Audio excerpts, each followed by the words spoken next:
Hey guys, this is Jessica Lynn of JessicaLynnOriginal.com, and today I thought it would be fun to go ahead and pull out an older stamp set that I've had for a little while. This one, I pulled out two of them because I couldn't decide what kind of card to make, but this rustic paper pack, I actually got that from Cat Scrappiness. She had offered some grab bags a couple of weeks ago, and that's where both this stamp set and the 6x6 paper came from.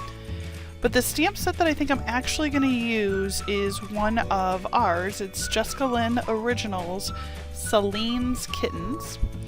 And we're going to make just a nice little thinking of you card. Now, I didn't show it on video and I thought I had recorded it, so I apologize. I used my brother's Scan-A-Cut. It comes with a bunch of preset size cuts, if you will. So rectangles, squares, tags, etc. And what I did was I wanted 3 vertical matching rectangles of the same size, identical cut. So I went ahead, set it up, and then I used just one sheet of 6x6 paper, and I was able to have the Brother Scan-A-Cut. You can see it worked perfectly.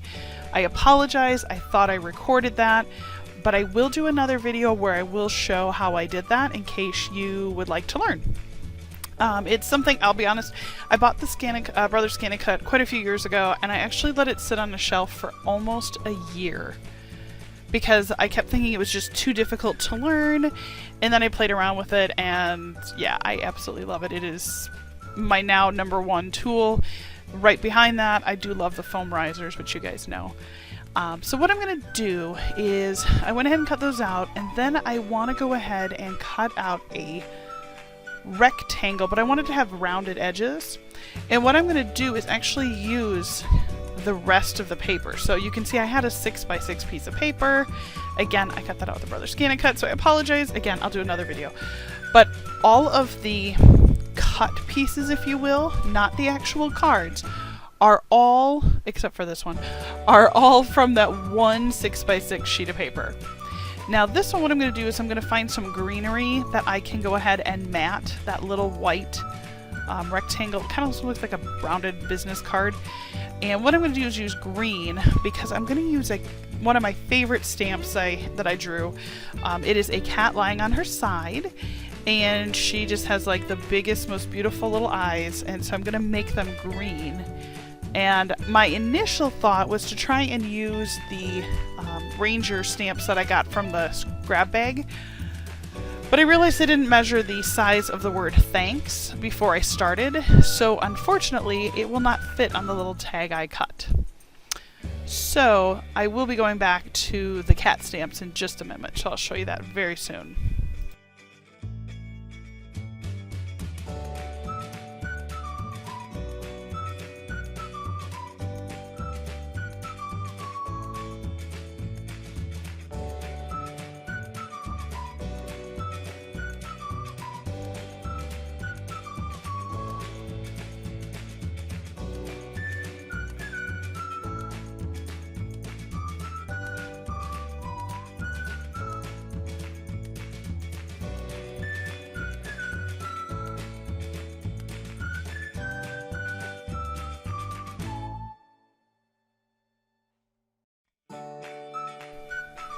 One of my favorite things, 14 years ago when I found the photopolymer stamps, I absolutely fell in love with them because you can see where you're stamping. You can, now, I'll warn you ahead of time, my clear block is not as clear as it should be. I need to do a little cleaning on that. I've kind of let some ink just sort of live on there.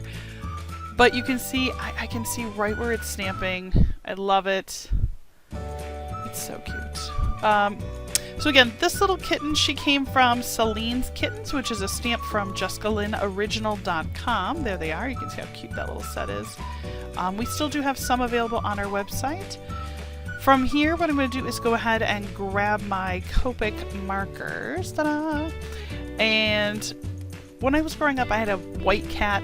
Her name was Angel, and in true naming your critter form, you know, it's that whole you had to call a big dog tiny, blah blah blah. Well, Angel was probably to everyone else except for me everything but an angel.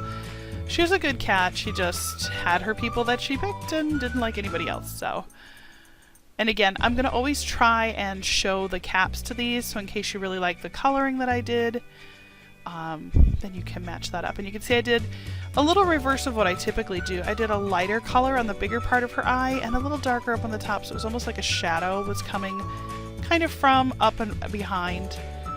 And then what I'm going to do is I have one of these white Uniball Signo pens. Absolutely love them. I'm going to use it just to kind of clean up that front part a little bit. Not much I can do. I got a little bit of ink on my clear block, so. And then what I love to do, whenever there's little eyeballs on a critter, go back in and just use the Uniball, and just look at how that looks. See how it just crispied up that little white dot on her eye? Really stands out. I think it's really great. I did pick a W1 to do the coloring for this cat because I want to make her white. I don't want her gray. So I just wanted to give her some shadows. So all I'm doing is just kind of following where I would picture the shadows. And just enough, just a little bit, just to make her have a little bit of a shadow effect. And then from here, I'm going to go ahead and I subscribed to one of these art boxes. It's called the Sketch Box. And I got a bunch of really weird random pens and markers. So the one I'm using right now, this one is a Brush Marker Pro. And it's like a liquid ink pen. It's very odd. It's by Karin, K-A-R-I-N. And when I move it around, it actually looks like one of those Christmas ornaments from like the 70s. You remember the ones where they used to bubble up? It kind of looks like that because there's actually live liquid ink in the pen.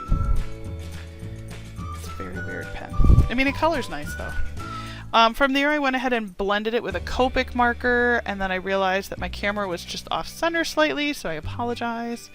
But the color I used right there, that was actually YR00, which is a like a pink, like a powder pink. And then from here I'm going to go ahead and color in that cute little mouse that she's playing with, and we're going to color that brown, so we're going to use E34.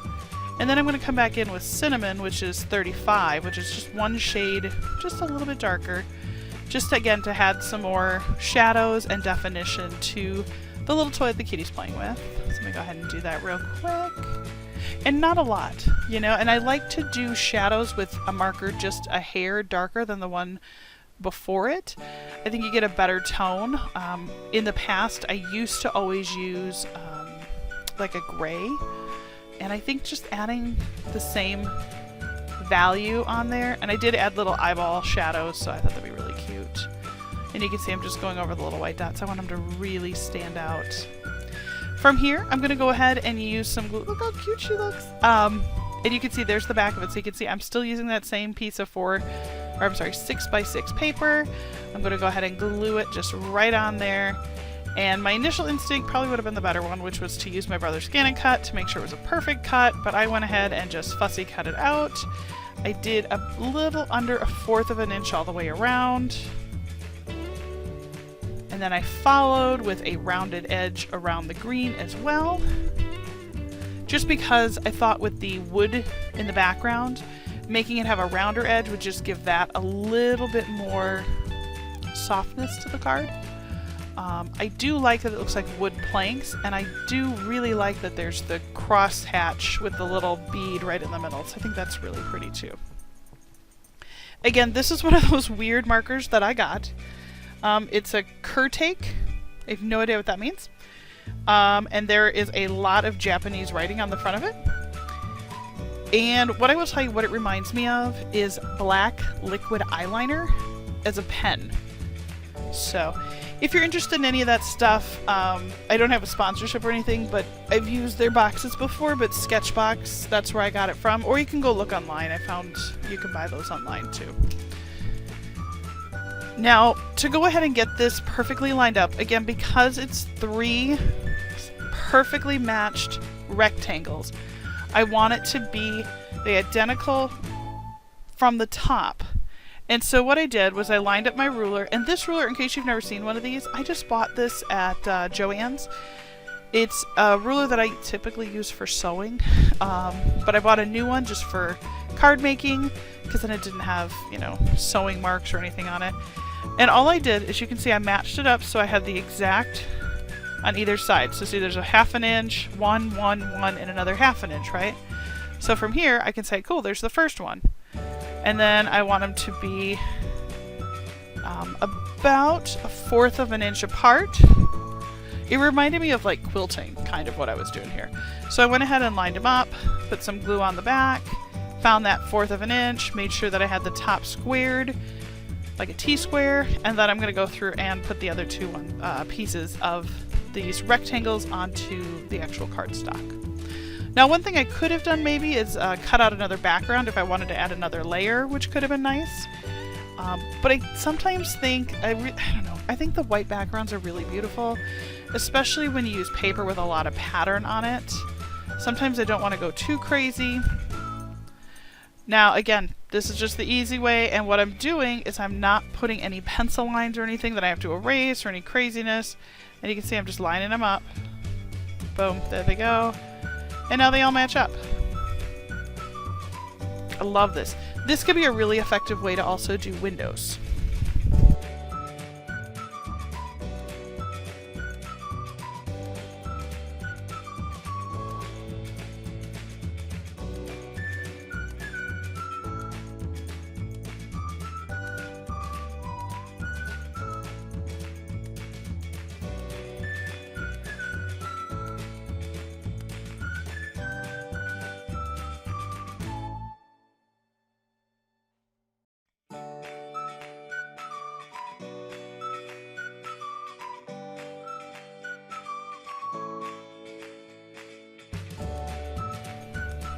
I have got to clean my stamp set, so I apologize. This one, I have a box of them. I started doing where you take them out of their packaging and you put them in the nice, you know, like the clear packaging, and you label them up on the top. I saw somebody did that on Pinterest, and so of course I'm like, yes, this will be great.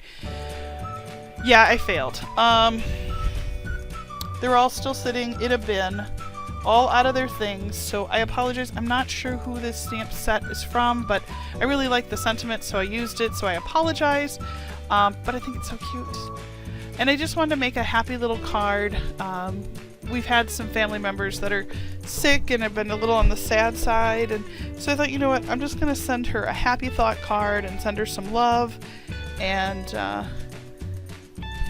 love that I can use my creative card making and my art abilities to be able to offer, you know, somebody maybe just even a moment or a smile.